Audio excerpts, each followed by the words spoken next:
नमस्कार, स्वागत है आपका विशेष में। मैं हूं आपके साथ अमृता चौरसिया। भारत की विविधता को देखकर आज भी दुनिया अचंभित रह जाती है। उत्तर से दक्षिण चले या पूर्व से पश्चिम, लोग, भाषा, संस्कृति सब कुछ बदल जाते हैं। इन विरोधाभासों के बावजूद ये देश एकता के मजबूत धागे में बंधा है। इस धागे को बुनने, इसे मजबूत करने और इसकी रक्षा सुनिश्चित करने का सबसे बड़ा श्रेय एक व्यक्ति को जाता है, और वो व्यक्ति है सरदार वल्लभ भाई पटेल, जिनकी स्मृति में 31 अक्टूबर को राष्ट्रीय एकता दिवस मनाया जाता है।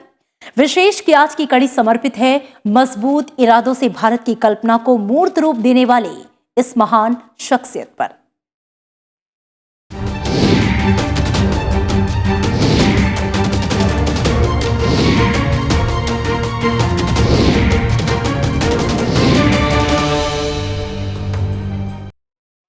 जिस देश ने अपनी एकता से अंग्रेजी हुकूमत को झुका दिया, उस देश के आजाद होते ही सबसे बड़ी चुनौती थी इस एकता को बनाए रखने की।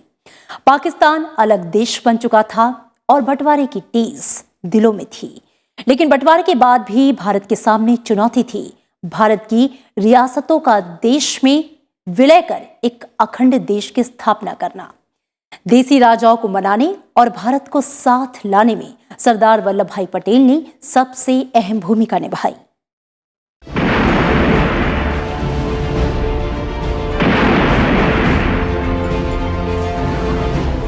पंद्रह अगस्त 1947 को भारत सैकड़ों साल की गुलामी से मुक्त हुआ। कठिन संघर्ष और बलिदान के बाद मिली ये आजादी बिना शर्त नहीं थी। देश को बंटवारे का जहर पीना पड़ा। 14 अगस्त 1947 को दुनिया के नक्शे पर एक और नए देश पाकिस्तान का जन्म हुआ। विभाजन के नियम अंग्रेजों ने तय किए। अंग्रेज प्रशासित राज्य दोनों देशों के बीच मजहबी आधार पर बांटे गए। बंटवारा सिर्फ जमीन का नहीं हुआ था, आबादी भी धार्मिक आधार पर बंट रही थी। देश सांप्रदायिकता की आग में जल रहा था, लेकिन असली मसला देसी रियासतों का था। आजादी के समय देश में कुल 565 रियासतें थीं। माउंटबेटन प्लान के तहत राजाओं और रजवाड़ों को दोनों देशों में से किसी एक को चुनने या अलग रहने का विकल्प दिया गया। बतौर गृह मंत्री सरदार पटेल पर लोगों की सुरक्षा और देश को एक रखने की दोहरी जिम्मेदारी थी। कई रजवाड़े भारत में विलय के लिए आसानी से तैयार हो गए, लेकिन कई ऐसे भी थे जो स्वतंत्र रहने का ख्वाब देख रहे थे। सरदार पटेल ने राजाओं और नवाबों से देशभक्ति की भावना दिखाने का आह्वान किया। उन्होंने कहा कि देसी राजा भारत की आज़ादी से जुड़ें और ऐसे जिम्मेदार शासक की तरह बर्ताव करें जो सिर्फ अपनी प्रजा के भविष्य की चिंता करते हैं। उन्होंने स्पष्ट कर दिया कि देसी राजाओं का अलग राज्य बनाने का सपना असंभव है और भारतीय गणतंत्र का हिस्सा बनने में ही उनकी भलाई है। 5 जुलाई 1947 को सरदार पटेल ने रियासतों के प्रति आज़ाद भारत की नीति को स्पष्ट करते हुए कहा कि रियासतों को 3 विषयों सुरक्षा, विदेश और संचार व्यवस्था के आधार पर भारतीय संघ में शामिल किया जाएगा। कई रियासतों ने भारत सरकार की बात मान ली और 15 अगस्त आने से पहले ही विलय पत्र पर दस्तखत कर दिए। कुछ राजाओं ने थोड़ी नानुकुर की, लेकिन कोई विकल्प न होने पर विलय की बात उन्हें माननी पड़ी। लेकिन तमाम कोशिशों के बावजूद हैदराबाद, जूनागढ़, भोपाल और कश्मीर भारत का हिस्सा बनने को तैयार नहीं थे। जूनागढ़ ने पाकिस्तान में मिलने की घोषणा की, जबकि कश्मीर के महाराजा हरि सिंह ने अलग देश बने रहने का ऐलान किया। 5 सितंबर 1947 को जूनागढ़ के नवाब मोहम्मद महाबत खान जी ने पाकिस्तान के साथ विलय पत्र पर दस्तखत कर दिए। सरदार पटेल ने नवाब से अपना फैसला बदलने को कहा, लेकिन नवाब नहीं माना। इस बीच जूनागढ़ के लोगों ने नवाब के खिलाफ विद्रोह कर दिया। बढ़ते विद्रोह के बीच नवाब को पाकिस्तान भागना पड़ा और जूनागढ़ भारत में मिला लिया गया। इधर निजाम ने हैदराबाद को आज़ाद देश घोषित कर दिया। भारत ने निजाम से अपना फैसला बदलने की अपील की। जून 1948 में माउंटबेटन ने हैदराबाद को भारत से समझौता करने की सलाह दी। प्रस्ताव के तहत हैदराबाद भारत की प्रभुता के अधीन एक स्वायत्त राष्ट्र का दर्जा पा सकता था, लेकिन निजाम नहीं माना। इस बीच हैदराबाद में सांप्रदायिक दंगे शुरू हो गए। भारत ने हैदराबाद में सेना भेजने का फैसला किया। 13 सितंबर 1948 को भारत और हैदराबाद के बीच लड़ाई शुरू हुई। 18 सितंबर को निजाम की सेना ने आत्मसमर्पण कर दिया। इधर कश्मीर में पाकिस्तानी सेना के जवान और कबायली घुस आए। महाराजा हरि सिंह ने भारत से मदद मांगी। भारत ने विलय पत्र पर दस्तखत किए बिना मदद भेजने से इनकार कर दिया। आखिरकार 26 अक्टूबर 1947 को महाराजा ने विलय के कागजात पर दस्तखत कर दिए। इसी तरह मार्च 1948 में नवाब हमीदुल्लाह ने भोपाल के स्वतंत्र रहने की घोषणा की और मई में एक मंत्रिमंडल घोषित कर दिया, लेकिन भोपाल की जनता ने इसका विरोध किया। 29 जनवरी 1949 को नवाब ने मंत्रिमंडल बर्खास्त कर दिया। भारत के दबाव और जनता के विरोध के बीच 30 अप्रैल 1949 को नवाब ने विलय पत्र पर दस्तखत कर दिए। 1 जून 1949 को भोपाल रियासत भारत का हिस्सा बन गई। इस तरह तमाम देसी रियासतें भारत का हिस्सा बन गईं। देश की एकता अखंडता को मजबूत करने और मौजूदा स्वरूप तैयार करने में सरदार पटेल ने जो महत्वपूर्ण भूमिका निभाई, उसे देश कभी नहीं भूल सकता। Bureau report, Rajya Sabha TV. Sardar Patel के नेतृत्व में हुए खेड़ा और बारदोली सत्याग्रह की राष्ट्रीय आंदोलन में बेहद महत्वपूर्ण भूमिका रही। दरअसल महात्मा गांधी के सत्याग्रह पर आधारित चंपारण आंदोलन की सफलता ने लोगों को उपनिवेशवाद के खिलाफ लड़ने का नया रास्ता दिखाया। तो खेड़ा और बारदोली के सत्याग्रह आंदोलन ने सरदार पटेल को एक बड़े जननेता के रूप में स्थापित कर दिया। 1917 का सावन गुजरात के किसानों के लिए मुसीबत बनकर आया। इस साल बहुत ज्यादा बारिश हुई। लगातार बारिश से बाढ़ के हालात बेकाबू होते चले गए। खेतों में पानी जमा होने से किसानों की फसलें बर्बाद हो गईं। खेड़ा जिले के आसपास खाद्यान्न और पशुओं के चारे की भारी दिक्कत हो गई। इंसान और जानवरों के लिए भुखमरी के हालात बन गए। ऐसे हालात में खेड़ा के किसानों ने सरकार से अनुरोध किया कि उनसे मालगुजारी न वसूली जाए, लेकिन अंग्रेज नौकरशाहों ने किसानों की फरियाद सुनने से इनकार कर दिया। गुजरात का अध्यक्ष होने के नाते महात्मा गांधी ने संबंधित अधिकारियों को पत्र लिखकर मालगुजारी की वसूली रोकने की मांग की।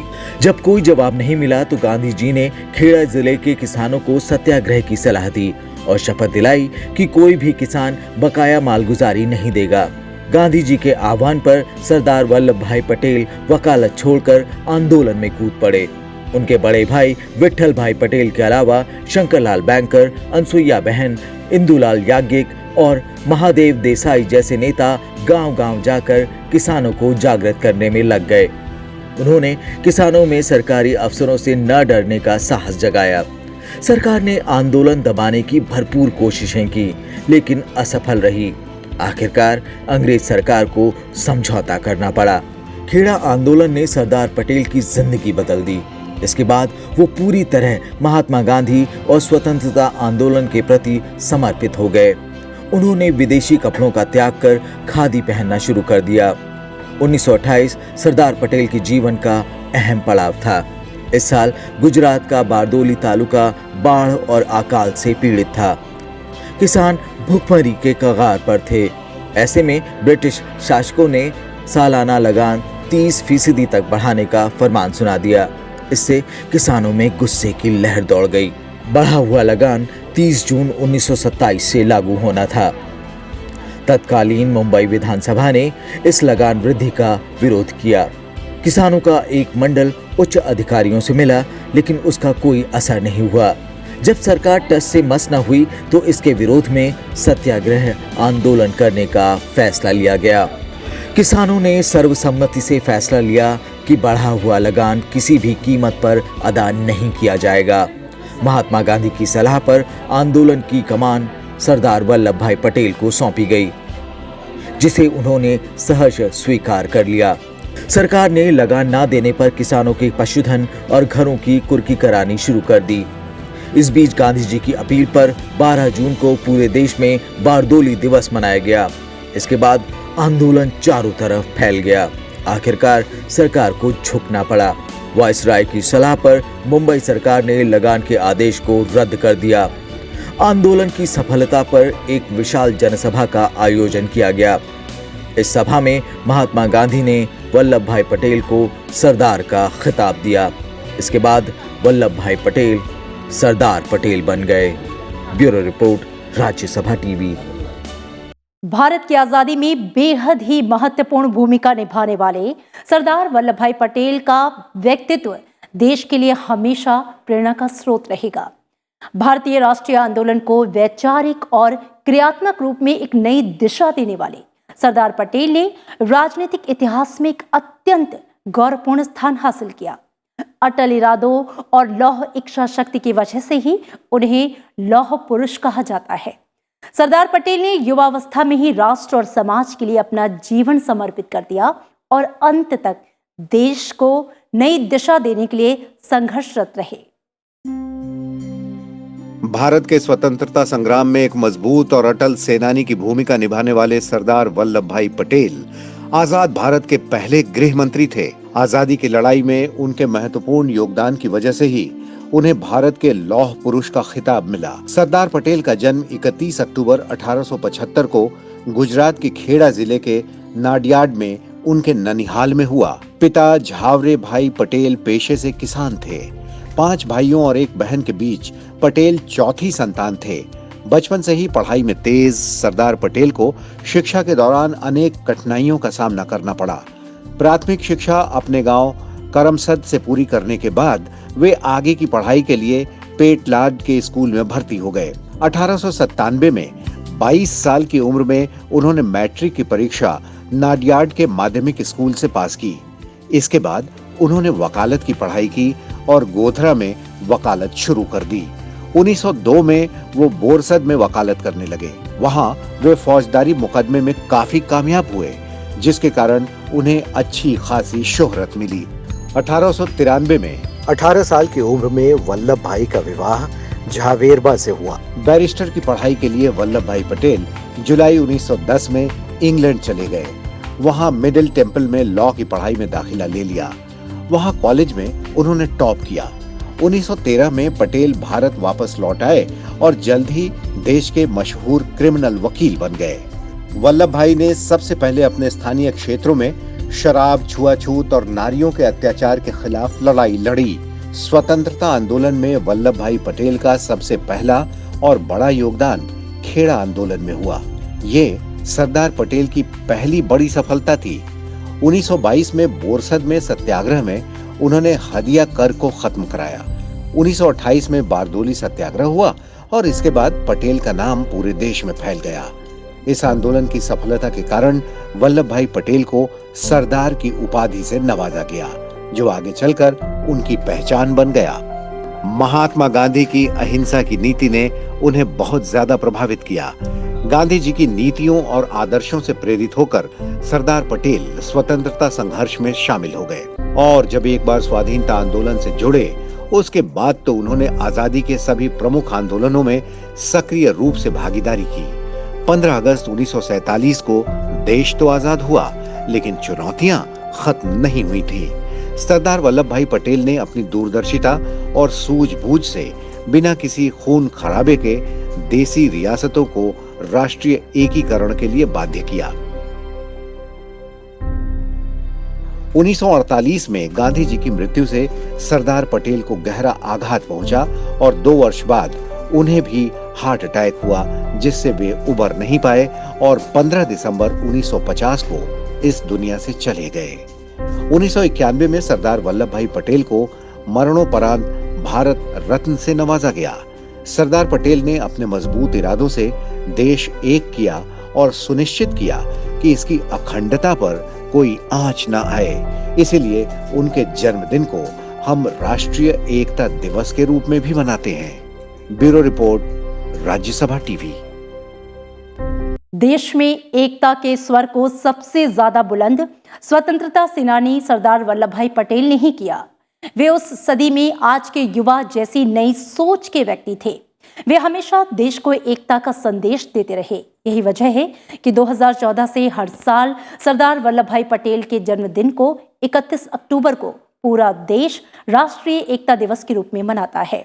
सरदार वल्लभ भाई पटेल के सम्मान में दुनिया की सबसे ऊंची प्रतिमा स्टैच्यू ऑफ यूनिटी गुजरात के नर्मदा जिले के केवड़िया में बनाई गई है।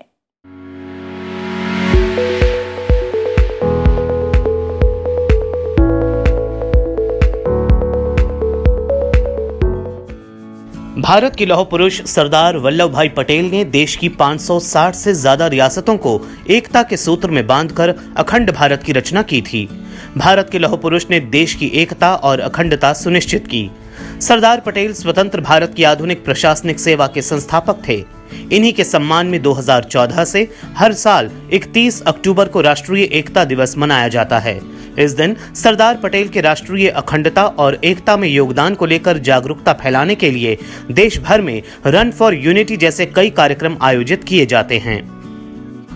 दुनिया की सबसे ऊंची प्रतिमा स्टैच्यू ऑफ यूनिटी भी लौह पुरुष सरदार वल्लभ भाई पटेल के सम्मान में ही बनाई गई है।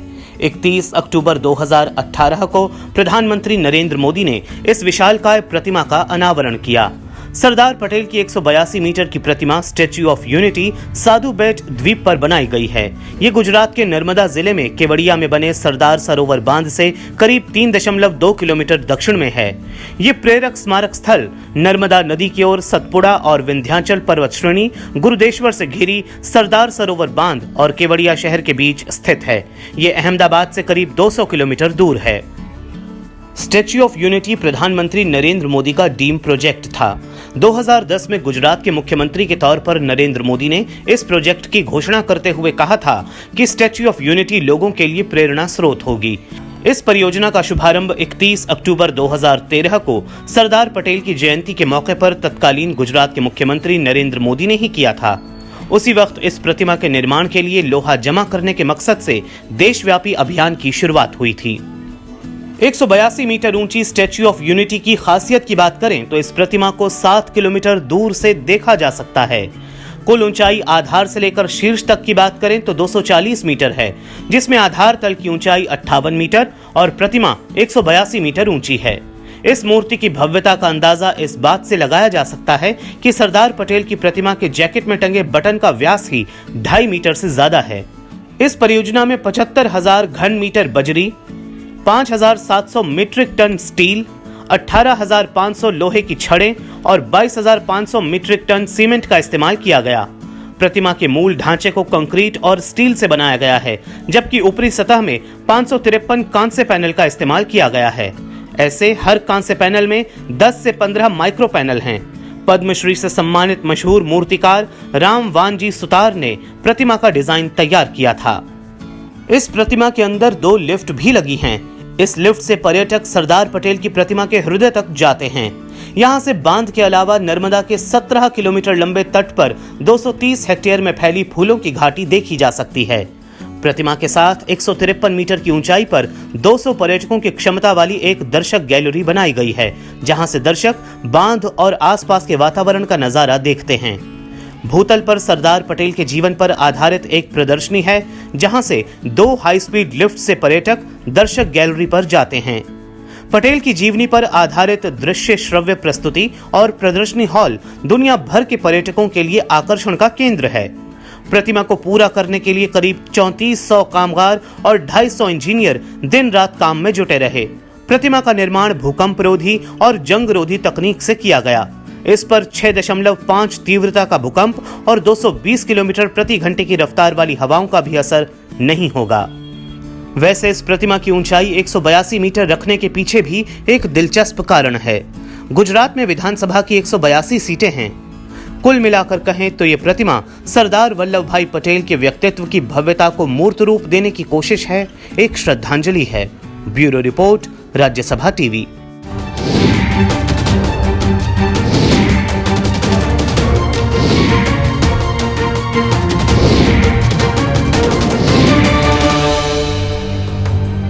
और इसी के साथ आज के विशेष में इतना ही। दीजिए इजाजत, नमस्कार।